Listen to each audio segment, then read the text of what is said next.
Hey, Pandas. We're back together to read Escape from Mr. Lemoncello's Library by Chris Grabenstein, and now we are on chapter 35. Entrance to Community Meeting Room B will only be granted to Kyle Keeley, Sierra Russell, Akimi Hughes, and Miguel Fernandez, said the soothing female voice in the ceiling after the four teammates had swiped their cards through the meeting room door's reader slot. This makes sense, said Akimi. We needed a place to organize all this material, put it on the walls, and draw a chart like the FBI always does on TV when they're tailing the mob. Stole the meeting room idea from me, eh, Keeley? Charles Chiltington was standing in the doorway to meeting room A on the far side of the rotunda. No, said Kyle. We just needed someplace to throw our victory party after we win. Not going to happen, Charles said smugly. I remind you, I'm a Chiltington. We never lose. And he disappeared back into meeting room A. After Charles was gone, Kyle led his team into meeting room B. Miguel posted the blank blueprints he had found up on the walls, while Sierra set up the Bibliomania game board on the conference table. I'm glad this room won't let anybody else in, said Kyle. And by anybody, you mean Charles Chiltington, right? Said Akimi. Totally. Akimi grabbed a marker and wrote a neat outline on the dry erase walls. Clues so far. Definite clues. From the zeros room, 000s, get to know your local library book. From the art and artifacts room, Willy Wonka candy rhymes with Andy. Fine glass elevator? Question. From the 200s room, Bible verse, thou shalt not steal.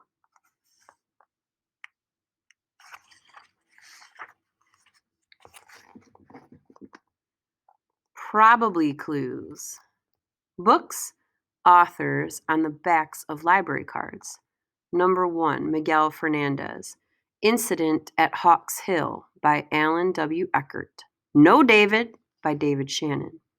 Number 2, Akimi Hughes. One Fish, Two Fish, Red Fish, Blue Fish by Dr. Seuss. And 9 Stories by J.D. Salinger. Number 3, Unknown. Number 4, Bridget Wage. Tales of a Fourth Grade Nothing by Judy Blume, Harry Potter and the Sorcerer's Stone by J.K. Rowling. 5. Sierra Russell. The Egypt Game by Zilpha Keatley Snyder. The Westing Game by Ellen Raskin. 6. Yasmine Smith Snyder. Around the World in 80 Days by Jules Verne. The Yak Who Yelled Yuck by Carol Pugliano Martin.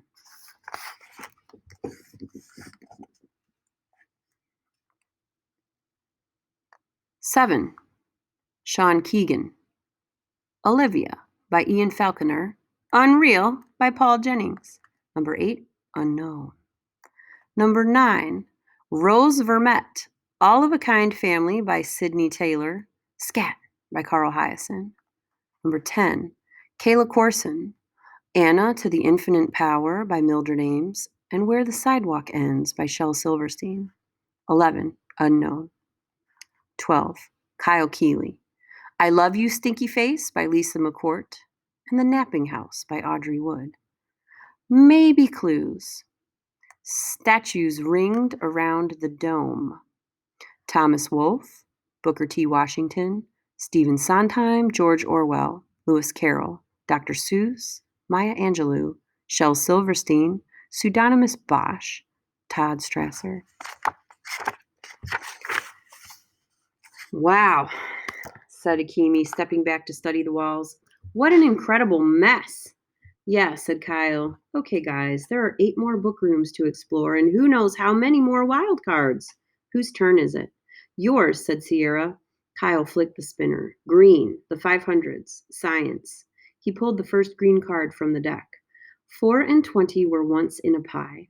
598.367 might tell you why. Blackbirds, said Miguel. I guess. Well, sighed Akimi, let's go check out another book. There's still like an inch or 2 left on our whiteboard. The 500s room was like a miniature museum of natural history. In addition to towering walls of books, there was a whole planetarium of stars and constellations projected on the ceiling. Models of planets whirled in their orbits. Sparkle-tailed comets shot around the corners of bookshelves. Kyle and his teammates made their way back to the 590s. Zoology. Shelving units were arranged in a square around an open area, maybe 20 feet by 20 feet wide. When the team entered the empty space, the lights dimmed and a guy with long, wavy hair, who looked like an artistic Daniel Boone, faded into view. He was wearing some kind of bear fur coat and toting a musket. Bonjour, said the hologram. It's John James Audubon, said Sierra, the famous ornithologist. He gives people braces, said Kyle. No, said Sierra with a laugh. He studied and painted birds. A blackbird with a yellow beak flew into the open area and roosted on a tree branch. The bird and the tree were both holograms, too.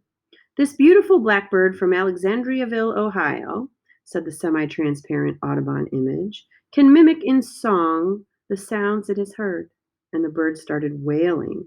Wow, said Akimi. That sounds exactly like a police siren. Yo, said Miguel, freaky.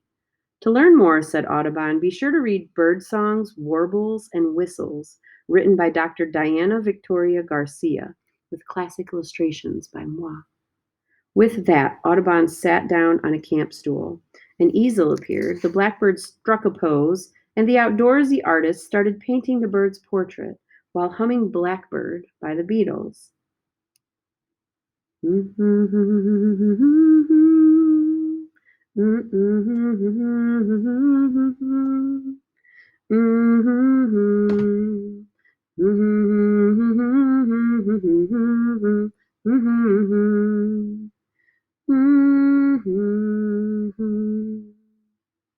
you go. There's a little blackbird for you. Check it out. It's a good song. All right. Okay, said Kyle. This is the strangest clue yet. Well, here's the book at least, said Sierra, who had found 598.367 on the shelf. So, what do a blackbird's wails and warbles have to do with finding our way out of the library? Said Akimi. Just then, they heard a very different sound. Behind one of the bookcases, something growled, then roared. Did you guys hear that? Said Sierra. Yeah, said Akimi. I don't think it's a robin redbreast. A very rare white Bengal tiger with icy blue eyeballs crept out from behind a wall of bookshelves and stalked into the open area where Audubon sat painting his bird portrait. Is that another hologram? Asked Miguel. Roar! No one stuck around to find out. That concludes chapter 35, friends. Check back next for chapter 36.